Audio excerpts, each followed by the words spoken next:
crime scene to courtroom, the behavior of Ross and Leanna Harris has been under a microscope. Their 22-month-old son, Cooper, died in June after being left in a hot car in Georgia. In Tuscaloosa, where Ross Harris grew up, skeptics say he and his wife have not been acting like grieving parents. WIAT 42 News reporter Lee Garner looked into the grieving process and talked with an expert about what this couple is displaying.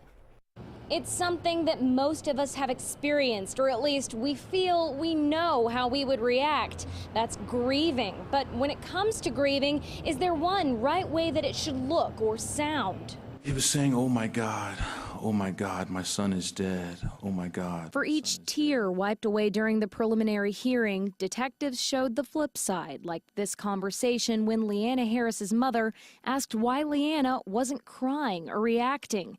Harris said, "I must be in shock." Contrary to what is popularly thought, there's no one correct way to grieve. We caught up with grief counselor Dr. Lee Keys. While he couldn't speak about the Harris case, he's had a lot of experience in counseling people who have lost loved ones, and it's always unique. When you're overwhelmed, we don't think the same way, we don't feel the same way, we don't behave the same way as we normally do. We're not at our baseline. Keys says the 7 stages of grief have mostly been debunked. There's no timeline or order to the process, and people often do go into shock, like Leanna Harris claimed to her mother, where they can't process information the way people normally do. It can appear as though they are robotic, kind of going through the motions.